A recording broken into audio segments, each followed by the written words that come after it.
সন্তান নেয়ার জন্য সহবাসের নিয়মগুলো কি কি? কোন অবস্থানে সহবাস করতে হবে? সহবাস করার পরে কি নির্দিষ্ট ভঙ্গিতে শুয়ে থাকতে হবে? ঘন ঘন বীর্যপাত করলে কি পুরুষের প্রজনন ক্ষমতা কমে যায়? এমন অনেকগুলো প্রশ্ন আপনাদের কাছ থেকে এসেছে। এই ভিডিওতে বিষয়গুলো সহজ করে বোঝাবো, একদম হাতে কলমে দেখিয়ে দিচ্ছি। এটা হচ্ছে একজন নারীর কোমরের অংশের মডেল। এই দুটো হচ্ছে কোমরের হাড্ডি আর এটা হচ্ছে মেরুদণ্ড। আমরা নিচে চলে যাই। এই ওপরে যে ছোট্ট ছিদ্রটা দেখতে পাচ্ছেন, এটা হচ্ছে প্রস্রাবের রাস্তা, এদিক দিয়ে প্রস্রাব বের হয়। আর নিচে এই ছিদ্রটা দেখতে পাচ্ছেন, এইটা হচ্ছে যোনিপথের ছিদ্র।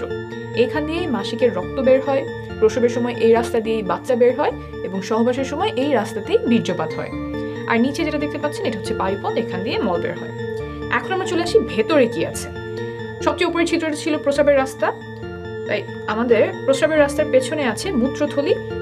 এখানে প্রস্রাব জমা থাকে, তারপর প্রস্রাবের রাস্তা দিয়ে বের হয়ে যায়। এখন আমরা আসবো যোনিপথের রাস্তার পেছনে কি থাকে। সন্তান ধারণ বোঝার জন্য এটাই সবচেয়ে গুরুত্বপূর্ণ।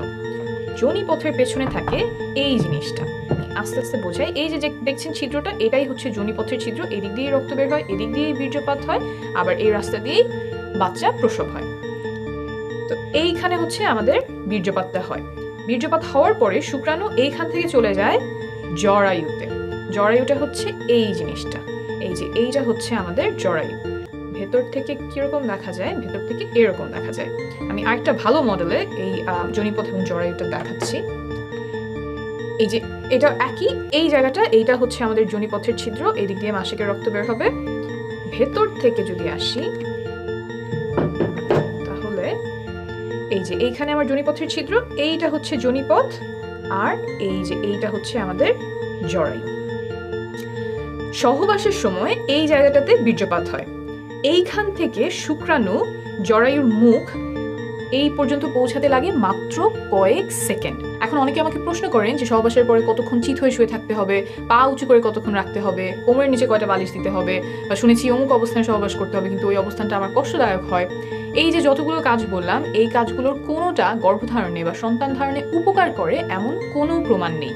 তাই এগুলোতে যদি আপনার কষ্ট হয়, তাহলে এগুলো করার কোনো প্রয়োজন নাই। আপনার যদি ভালো লাগে তাহলে করতেই পারেন।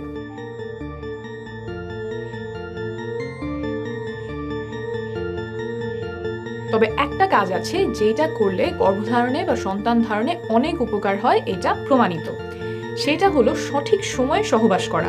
সঠিক সময় বলতে এই যে এখানে যে বীর্যপাতটা হলো, তারপর শুক্রাণুর কিন্তু অনেক দূর পর্যন্ত যেতে হবে।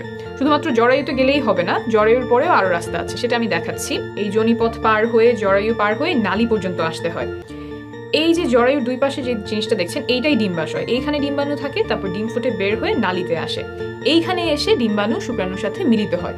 অর্থাৎ শুক্রাণুর যে লম্বা পথ, যোনিপথ, তারপর জরায়ু, তারপর নালীতে আসা, এই লম্বা যাত্রায় তাকে অনেক কিছু সাহায্য করে। যোনিপথের যে স্রাব আছে, জরায়ুর যে স্রাব আছে, তারপর সংকোচন প্রসারণ, এই সব মিলে শুক্রাণুর পথটাকে সুগম করে। কিন্তু এই সুগম করার কাজ সে মাসের একটা নির্দিষ্ট সময়েই করে, যেটাকে আমরা বলি ফার্টাইল টাইম। অন্য সময়গুলোতে এই স্রাবগুলো শুক্রাণুর জন্য সহায়ক না, দরজাগুলো বন্ধ করে দেয় যাতে শুক্রাণু জায়গা মতো পৌঁছাতে পারে না। তাই এই ফার্টাইল টাইম বা সঠিক সময়, সহবাসের সঠিক সময় জানাটা খুব গুরুত্বপূর্ণ।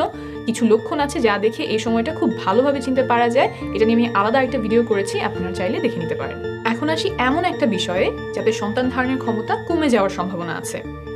সহবাসের সময় অনেকে পিচ্ছিল করার জন্য মুখের থুতু ব্যবহার করেন, আবার কেউ কেউ লুব্রিকেন্ট ব্যবহার করেন। ল্যাবে পরীক্ষা করে পাওয়া গেছে যে থুতু এবং কয়েক ধরনের লুব্রিকেন্ট শুক্রাণুর চলাচল ক্ষমতা কমিয়ে দেয়। তাই সাবধানতা বশত এসব পরিহার করার পরামর্শ দিচ্ছে American society for reproductive medicine. অর্থাৎ আপনি যদি থুতু ব্যবহার করেন, সেটা আপাতত বন্ধ রাখলে ভালো হবে। আর যদি লুব্রিকেন্ট ব্যবহার করতে হয়, তাহলে এই লেখাটা প্যাকেটের গায়ে দেখে কিনবেন। এসব ব্যবহার করলে যে গর্ভধারণের সম্ভাবনা বেড়ে যাবে তা কিন্তু নয়, বরং প্রয়োজন হলে ব্যবহার করতে পারেন।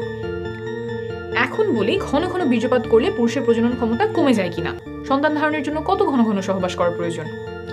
একটা গবেষণায় দেখা গেছে যে প্রতিদিন সহবাস করলে সফল হওয়ার সম্ভাবনা সবচেয়ে বেশি থাকে, 37%। একদিন পর পর সহবাস করলেও সফলতার সম্ভাবনা কাছাকাছি থাকে, 33%। কিন্তু যদি সপ্তাহে একবার সহবাস করা হয়, তখন সম্ভাবনা নেমে আসে মাত্র 15%। অর্থাৎ ঘন ঘন সহবাসে সফলতার সম্ভাবনা বাড়ে। প্রতিদিন বা একদিন পর পর চেষ্টা করলে সর্বোচ্চ সম্ভাবনা থাকে। অনেকের একটা ভুল ধারণা আছে যে ঘন ঘন বীর্যপাত করলে পুরুষের প্রজনন ক্ষমতা কমে যায়। অনেকদিন পর পর বীর্যপাত করলে বীর্য ঘন মনে হয়, সেখান থেকে এই ধারণা তৈরি হতে পারে। তবে প্রায় 10,000 বীর্যের স্যাম্পল নিয়ে করা একটা বড় গবেষণায় দেখা গেছে যে প্রতিদিন বীর্যপাতেও শুক্রাণুর সংখ্যা স্বাভাবিক থাকে। আমি নিচে রেফারেন্স দিয়ে দিব, আপনি নিজেই চেক করে নিতে পারবেন। মোট কথা, প্রতিদিন বা একদিন পরপর চেষ্টা করলে সর্বোচ্চ সম্ভাবনা থাকে। আর যদি ফার্টাইল উইন্ডো বা গর্ভধারণের সবচেয়ে সম্ভাবনাময় সময়টা খুঁজে বের করে তখন ঘন ঘন চেষ্টা করা যায়, তাহলে আরও ভালো। তবে সবার পক্ষে সব শিডিউল মেনে চেষ্টা করা সম্ভব নয়, অনেকের জন্য সেটা উপযুক্তও হবে না। আপনি নির্ভরযোগ্য তথ্যগুলো জেনে রাখলেন, তারপর আপনার পরিস্থিতি অনুযায়ী যেটা ভালো হয় আপনি সেভাবেই সিদ্ধান্ত নেবেন। আপনি যখন বাচ্চা নেওয়ার চেষ্টা করছেন, তখন মা ও শিশু সুস্বাস্থ্যের জন্য কিছু নিয়ম মানা আবশ্যক, যেমন ফলিক অ্যাসিড খাওয়া, যাতে করে বাচ্চার ব্রেইন আর মেরুদণ্ডে জন্মগত ত্রুটি হওয়ার ঝুঁকি কমে যায়। এসব আমি আরেকটা ভিডিওতে সহজে বুঝিয়েছি, প্রয়োজন হলে সেই ভিডিওটি দেখে নেবেন। ভালো থাকবেন, সুস্থ থাকবেন।